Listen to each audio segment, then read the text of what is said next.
સવિનય નમો બુદ્ધાય. ક્રાંતિકારી જય ભીમ. જય ભીમ. જય ભીમ બોલવું જોઈએ ખરેખર. જય ભીમ. વાહ સરસ સરસ. મારું નામ ધીરુભાઈ ખીટોલિયા છે.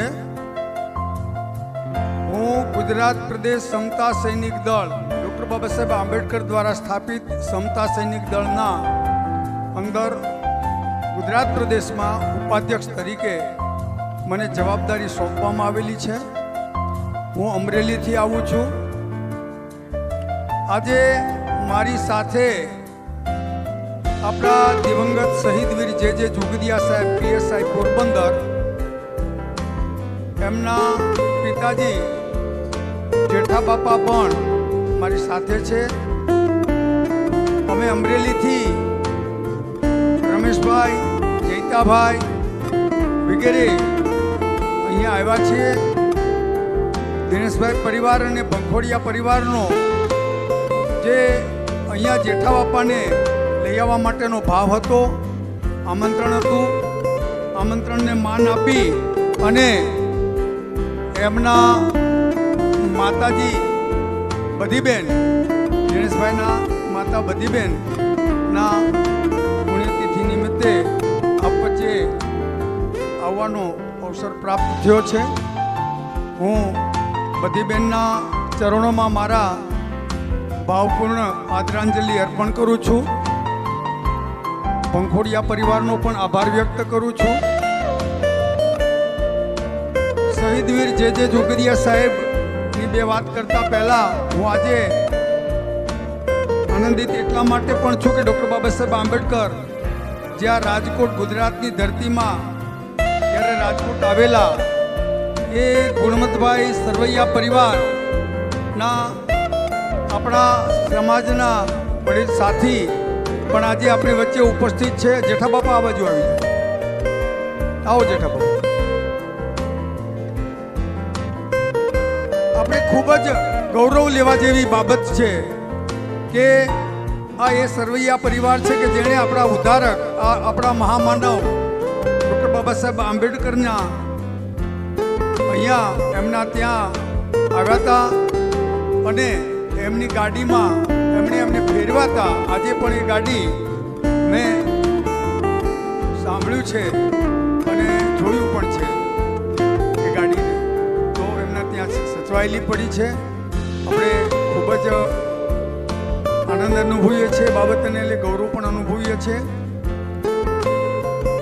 જેઠા બાપા જે દિવંગત શહીદ વીર જે જોગદિયા સાહેબ એ સાહેબ હતા કે જેમણે ડૉક્ટર બાબા સાહેબ આંબેડકરે જે સમાજ માટે જે સપનાઓ જોયા હતા અને સપનાઓ માટે જે બાબા સાહેબ સંઘર્ષ કરતા હતા અને સંઘર્ષ થકી આપણને જે કાંઈ એમનાથી બનતા અથાગ પ્રયાસો અને પ્રયત્નો થકી જે આપણને આપી શક્યા છે. આજે મારી માતા બેન દીકરીઓ અહીંયા ઉપસ્થિત છે ત્યારે મારે બાબા સાહેબના પરિવારના બલિદાન વિશે, બાબા સાહેબના બે વાતો મારે આપની વચ્ચે મૂકવી છે. ડૉક્ટર બાબા સાહેબ આંબેડકર ન હોત, આપણે ઘડી કલ્પના કરી લઈએ કે તો આપણી સ્થિતિ શું હોત. ઘડી ભર તમે તમારા આત્માની ઉપર હાથ મૂકીને તમારી જાતને પૂછી લ્યો કે કદાચ ભારત વર્ષની અંદર ડૉક્ટર બાબા સાહેબ આંબેડકરે જન્મ ના લીધો હોત તો આપણી સ્થિતિ શું હોત. અને એ સ્થિતિનો બદલાવ લાવવા માટે ડૉક્ટર બાબા સાહેબ આંબેડકર જ્યારે વડોદરાની ધરતી પર આવ્યા, માત્ર 11 દિવસ નોકરી કરી શક્યા.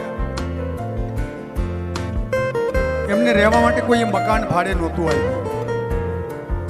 અને ત્યારબાદ એમની સાથે જે છૂતાછૂતની જે ઘટનાઓ ઘટી અને હારી થાકીને બાબા સાહેબ જ્યારે રાજીનામું આપી અને તેમના ઘેરે જતા હતા, એ વખતે રેલવે સ્ટેશનની પાસે સયાજી બાગમાં બાબા સાહેબ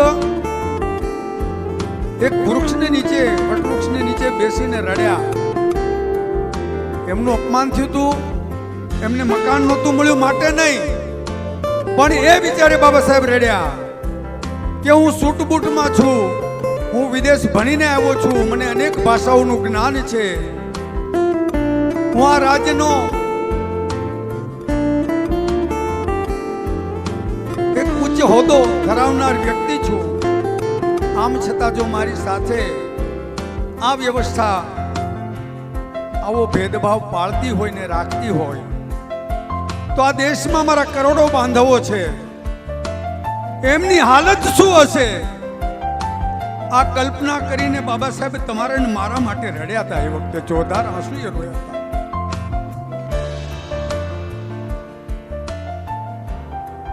અને સાહેબે સંકલ્પ કર્યો હતો કે જ્યાં સુધી હું મારા આ કરોડો બાંધવોને જે અમાનવીય અવદશામાં સબળી રહ્યા છે, જે વ્યવસ્થામાં એને માનવ તરીકે ગણવામાં નથી આવતા,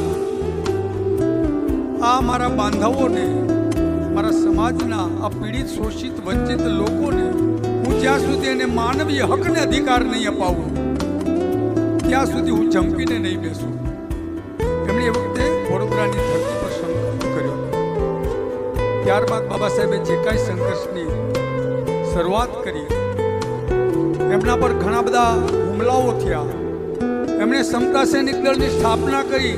બાબા સાહેબના વોલ્યુમ વાંચો તો તમને એમાં ખબર પડે. બાબા સાહેબે કીધું છે કે હું જે કાંઈ તમારા માટે કરી શક્યો છું માત્ર ને માત્ર સમતા સૈનિક દળના બળ અને એમના પરિપાક સ્વરૂપે એમણે એમના કરકમલથી એમના વોલ્યુમમાં લખેલું છે. આપણે જ્યાં સુધી આપણો ઇતિહાસ નહીં વાંચીએ, હૃદયથી એને મહેસૂસ નહીં કરીએ, જીવનમાં એને જીવવાનો પ્રયત્ન નહીં કરી શકીએ, ત્યાં સુધી આજે આઝાદીના આટલા દિવસો પછી પણ આપણી જે દશા છે અને જે દિશા આપણી ખરેખર હોવી જોઈએ એ દિશા તરફ નથી. એનું કારણ માત્ર ને માત્ર આ છે, આપણે ખુદ સ્વયં છે. બાબા સાહેબના પુત્રની લાશ પડી હતી અને બાબા સાહેબ આપણા માટે વિદેશ અભ્યાસાર્થે જઈ રહ્યા હતા. તમે કલ્પના કરો, દિલથી એક મહેસૂસ કરો કે કદાચ આપણા ઘરેથી એક નાનો એવો ફોન આવે કે કોઈ આવે એમ બાજુમાં કહી જાય કે તમારા ઘરે કોઈ બીમાર છે, તમે તરત જ આ સ્થળ છોડી અને ઘરે ચાલતી પકડશો. પણ બાબા સાહેબે એના પુત્રની લાશ પડી હોવા છતાં આજે આપણા માટે એમણે વિદેશની વાટ પકડી હતી. આવા મહામાનવ અને સમાજને માટે સમર્પિત જીવન જેવું જીવાતા એ મહાપુરુષને આપણે કેમ કરીને ભૂલીએ? એમના અગણિત ઉપકારો છે. અરે એમણે જે આપણને એમના પરિવારના બલિદાન થકી જે આપ્યું છે ને, એક બીજો દાખલો તમારી વચ્ચે મારી માતાબેન દીકરીઓ હાજર છે ત્યારે કહેવા માંગુ છું કે તમને જે હકને અધિકારો મારી માતાબેન દીકરીઓને મળ્યા છે, આજે તમે જે મિલકતમાં ભાગીદારી ભોગવો છો, તમે કલેક્ટર બનો છો, તમે વિમાનમાં આકાશમાં ઉડો છો, ચંદ્ર પરથી જઈને પાછા ધરતી પર આવો છો, તમને પુરુષો મોડી બનવાના જે હકને અધિકારો મારી માતાબેન દીકરીઓને મળ્યા છે ને, એ માત્ર ને માત્ર બાબા સાહેબની દીકરી ઇન્દુના બલિદાનના ભોગે મળ્યા છે. મારી દીકરી ઇન્દુનો એક પ્રસંગ તમારી વચ્ચે શેર કરવો છે. તમે ધ્યાનથી સાંભળજો, તમારા આત્માથી, તમારા દિલથી એને મહેસૂસ કરજો કે તમારા પર કેવડું મોટું બાબા સાહેબ આંબેડકરનું ઋણને ચૂકવવાનો અવસર છે. દીકરી ઇન્દુ બીમાર હતી. બાબા સાહેબ વિદેશ અભ્યાસ અર્થે ગયા હતા અને માં રમાઈએ બાબા સાહેબને પત્ર લખી અને કીધું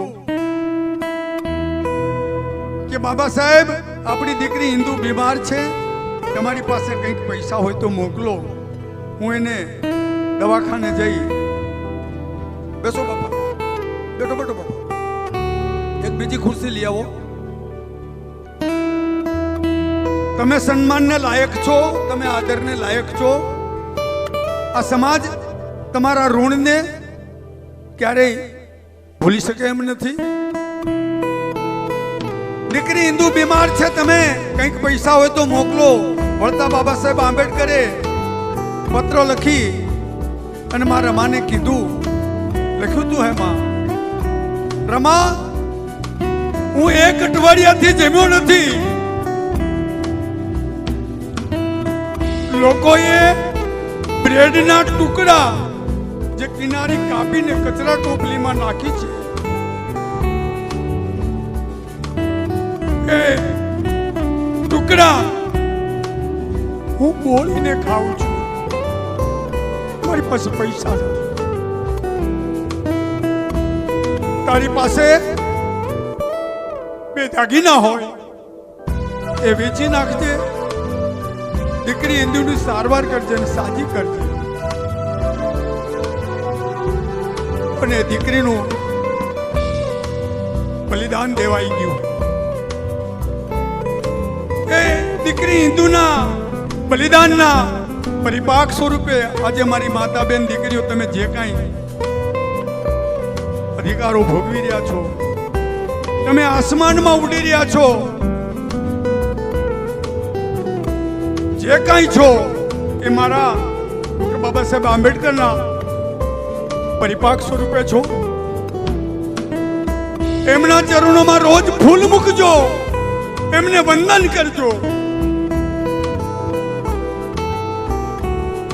કેમ કે તમે એના ઋણમાંથી આજીવન મુક્ત નહીં થઈ શકો.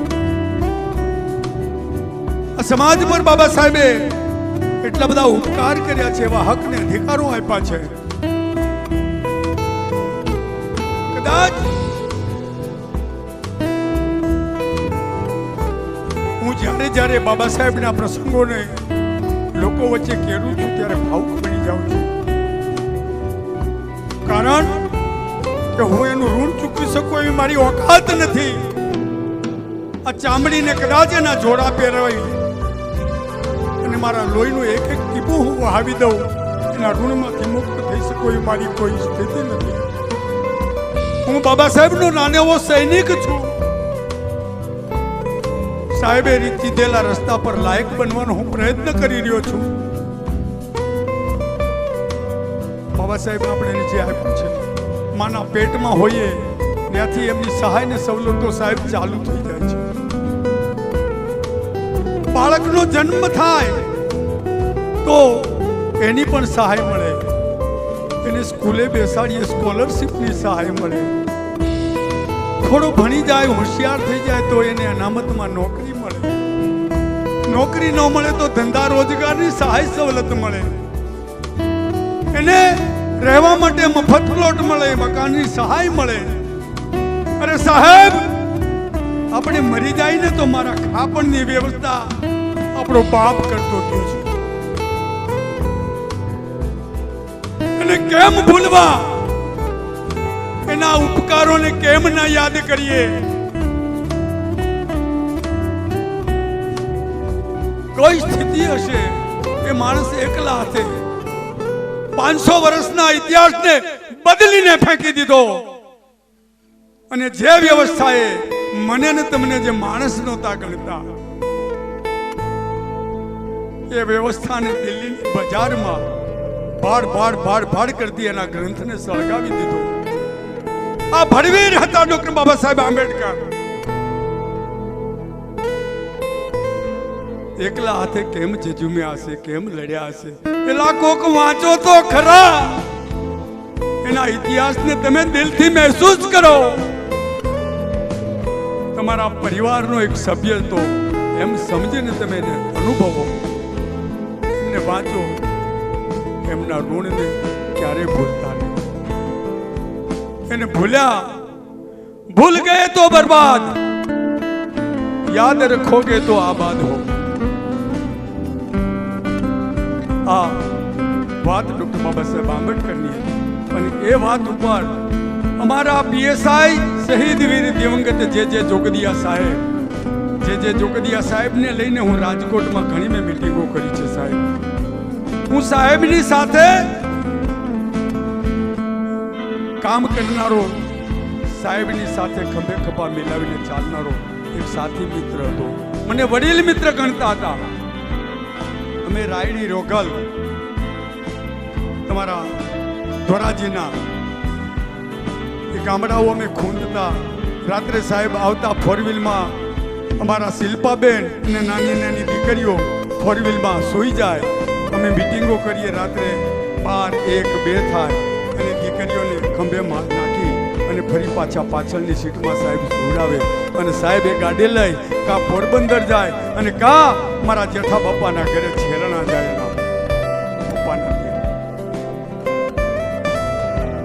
એને mission pay back to society doctor Baba Saheb આંબેડકરે તમે જે સમાજમાં જન્મ્યા છો એ સમાજ ઉપર તમારું ઋણ છે ને ઋણ ચૂકવવા માટે બાબા સાહેબે મિશન પે બેક ટુ સોસાયટીની વાત કરી હતી અને મિશન પે બેક ટુ સોસાયટીને ઉજાગર કરનાર કોઈ હોય આ ગુજરાતમાં તો એ પોરબંદરની ટીમ અને એમાં અમારા જે જોગદિયા સાહેબ હતા.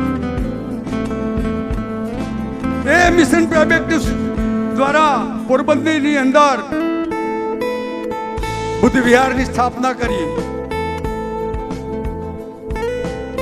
ધ અશોકા ગ્રેટ બુદ્ધ વિહાર. અને ત્યાં આપણા 15 થી 17,000 આ સાહેબની હયાતીની વાત કરું છું. 15 થી 17,000 આપણા યુવા યુવતીઓને ત્યાં નોકરી માટેની જે કાંઈ ટ્રેનિંગો આપવામાં આવતી એ મફત રહેવા અને જમવા અને ટ્રેનિંગની સુવિધા જો કોઈએ પૂરી પાડી હોય તો જે જોગદિયા સાહેબ અને એમના ટીમના મિશન પે બેક ટુ સોસાયટીના સાથી મિત્રો વાઘેલા સાહેબને વગેરે હતા. હું એમને વંદન કરું છું, નમન કરું છું, સો સલામ કરું છું. એ મિશન પે બેક ટુ સોસાયટીની ટીમે 300 ઉપરાંતના આપણા યુવા યુવતીઓને પોલીસ, ક્લાર્ક, એએસઆઈ, પીએસઆઈ બનાવ્યા છે. આપણા ઘરમાં પરિવારમાં એક સભ્યને આપણે નોકરીએ લગાડવો હોય તો લોકોએ બ્રેડના ટુકડા જે કિનારી કાપીને કચરા ટોપલીમાં નાખી છે એ ટુકડા હું બોલીને ખાઉં છું. મારી પાસે પૈસા નથી. તારી પાસે બે દાગીના હોય એ વેચી નાખજે, દીકરી ઇન્દુની સારવાર કરજે અને સાજી કરજે. અને દીકરીનું બલિદાન દેવાઈ ગયું. એ દીકરી ઇન્દુના બલિદાનના પરિપાક સ્વરૂપે આજે મારી માતા બેન દીકરીઓ તમે જે કાંઈ અધિકારો ભોગવી રહ્યા છો, તમે આસમાનમાં ઉડી રહ્યા છો, જે કાંઈ છો એ મારા ડોક્ટર બાબા સાહેબ આંબેડકરના પરિપાક સ્વરૂપે છો. એમના ચરણોમાં રોજ ફૂલ મૂકજો, એમને વંદન કરજો, કેમ કે તમે એના ઋણમાંથી આજીવન મુક્ત થઈ શકો. આ સમાજ પર બાબા સાહેબે એટલા બધા ઉપકાર કર્યા છે, એવા હક ને અધિકારો આપ્યા છે. કદાચ હું જ્યારે બાબા સાહેબના પ્રસંગોને લોકો વચ્ચે કેરું છું ત્યારે ભાવુક બની જાઉં છું. કારણ કે હું એનું ઋણ ચૂકવી શકું એવી મારી ઓકાત નથી. આ ચામડીને કદાચ એના જોડા પહેરાવી અને મારા લોહીનું એક એક ટીપું હું વહાવી દઉં, એના ઋણમાંથી મુક્ત થઈ શકું એવી મારી કોઈ સ્થિતિ નથી. હું બાબા સાહેબનો નાનેવો સૈનિક છું. સાહેબે દીધેલા રસ્તા પર લાયક બનવાનો હું પ્રયત્ન કરી રહ્યો છું. બાબા સાહેબ આપણે જે આપ્યું છે, માના પેટમાં હોઈએ ત્યાંથી એમની સહાય ને સવલતો સાહેબ ચાલુ થઈ જાય છે. બાળકનો જન્મ થાય તો એની પણ સહાય મળે, એને સ્કૂલે બેસાડીએ સ્કોલરશીપની સહાય મળે. થોડો ભણી જાય, હોશિયાર થઈ જાય તો એને અનામતમાં નોકરી મળે. નોકરી ન મળે તો ધંધા રોજગારની સહાય સવલત મળે. એને રહેવા માટે મફત પ્લોટ મળે, મકાનની સહાય મળે. અરે સાહેબ, આપણે મરી જાય ને તો મારા ખાપણની વ્યવસ્થા આપણો બાપ કરતો ગયો છે. અને કેમ ભૂલવા, એના ઉપકારોને કેમ ના યાદ કરીએ? કોઈ સ્થિતિ હશે એ માણસ એકલા હાથે 500 વર્ષના ઇતિહાસને બદલીને ફેંકી દીધો અને જે વ્યવસ્થાએ મને ને તમને જે માણસ નહોતા ગણતા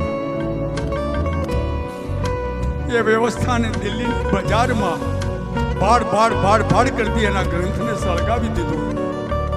આ ભડવીર હતા ડોક્ટર બાબા સાહેબ આંબેડકર. એકલા હાથે કેમ જજુમ્યા હશે, કેમ લડ્યા હશે, પેલા કોક વાંચો તો ખરા. એના ઇતિહાસને તમે દિલથી મહેસૂસ કરો. તમારા પરિવારનો એક સભ્ય તો એમ સમજીને તમે એને અનુભવો, એમને વાંચો, એમના ઋણને ક્યારે ભૂલતા નહીં.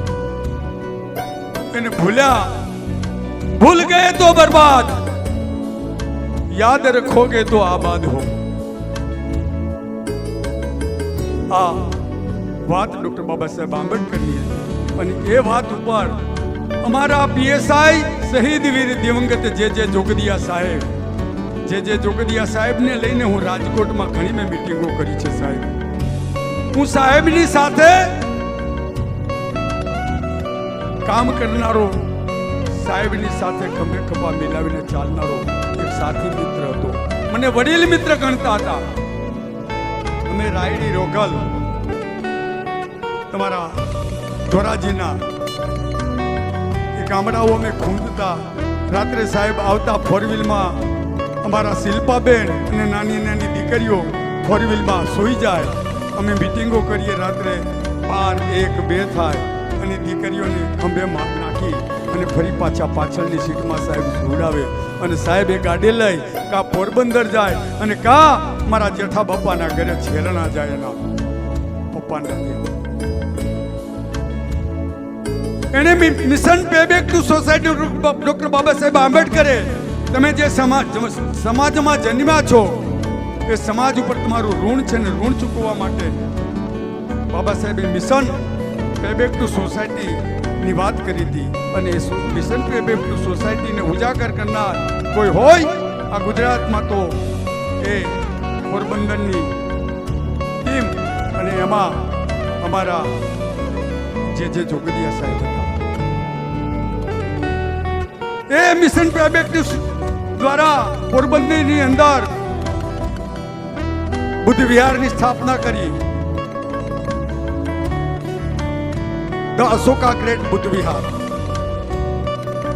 અને ત્યાં આપણા 15 થી 17 હજાર, આ સાહેબની હયાતીની વાત કરું છું, 15 થી 17 હજાર આપણા યુવા યુવતીઓને ત્યાં નોકરી માટેની જે કાંઈ ટ્રેનિંગો આપવામાં આવતી એ મફત રહેવા અને જમવા અને ટ્રેનિંગની સુવિધા જો કોઈએ પૂરી પાડી હોય તો જે જોગદિયા સાહેબ અને એમના ટીમના મિશન પે બેક ટુ સોસાયટીના સાથી મિત્રો વાઘેલા સાહેબને વગેરે.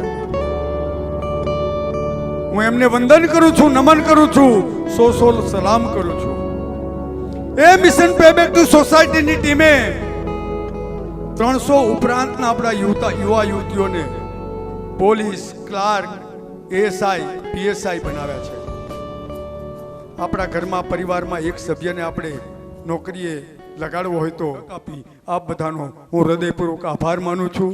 બધી માના ચરણોમાં હું મારા ભાવપૂર્વક સાદર આદરાંજલિ અર્પણ કરું છું. ભાંખોડિયા પરિવારનો હું ખૂબ ખૂબ આભાર માય. ખાસ કરીને મારા સાથી મિત્ર દિનેશભાઈ ભાંખોડિયાનો હું ખૂબ ખૂબ આભારી છું. આપ બધાને ખૂબ ખૂબ સાધુવાદ સાથે મારા સવિનય નમો બુદ્ધાય. જય ભીમ, જય ભારત, જય સંવિધાન.